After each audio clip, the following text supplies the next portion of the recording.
அனைவருக்கும் வணக்கம். இந்த பதிவில் நாம பார்க்க போறது பே கமிஷன், சரியா? ஊதிய குழு. அரசு ஊழியர்களுக்கான அந்த ஊதியத்தை நிர்ணயம் செய்வதற்கான தேவையான பரிந்துரை வழங்குவதுதான் இந்த ஊதிய குழு. முதலாவது ஊதிய குழு இந்தியாவில் உருவாக்கப்பட்ட ஆண்டு 1946. இதன் தலைவராக இருந்தவர் ஸ்ரீனிவாச வரதராஜன் அவர்கள். இந்த முதலாவது ஊதிய குழுவின் பரிந்துரைகள் 1947 ஆண்டு முதல் நடைமுறைக்கு வந்தது. இந்த ஊதிய குழுவின் பரிந்துரைகள் பொதுவாக 10 ஆண்டுகள் நடைமுறையில் இருக்கும், சரிங்களா? அதே மாதிரி தற்போது நடைமுறையில் உள்ளது 7வது ஊதிய குழு. 7வது ஊதிய குழுவின் தலைவராக தேர்ந்தெடுக்கப்பட்டவர் ஏ.கே. மாத்தூர் அவர்கள். இந்த 7வது ஊதிய குழுவின் பரிந்துரைகள் நடைமுறைக்கு வந்த நாள் ஜனவரி 1, 2016 முதல் நடைமுறைக்கு வந்தது. இந்த 7வது ஊதிய குழுவின் பதவி காலம், பரிந்துரைகள் வரும் டிசம்பர் 2025 உடன் முடிவடைய உள்ள நிலையில் தற்போது மத்திய அரசானது 8வது ஊதிய குழுவை அமைச்சிருக்கிறாங்க.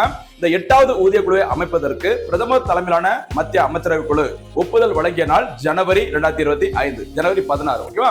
அதனைத் தொடர்ந்து ஊதிய குழுவின் தலைவர் உறுப்பினர்களை இறுதி செய்து அதற்காக மத்திய அரசு உத்தரவு இறுதி வடிவம் வழங்கியது அக்டோபர் 28, 2025. இதனைத் தொடர்ந்து 8வது ஊதிய குழுவின் புதிய தலைவராக தேர்ந்தெடுக்கப்பட்டுள்ளார் ரஞ்சனா தேசாய் பிரகாஷ். அதே மாதிரி இந்த 8வது ஊதிய குழுவின் செயலாளராக தேர்ந்தெடுக்கப்பட்டுள்ளார் பங்கஜ் ஜெயின். அதே மாதிரி இதனுடைய பகுதி நேராக உறுப்பினராக தேர்ந்தெடுக்கப்பட்டுள்ளார் பிலாக் கோஷ் அவர்கள்.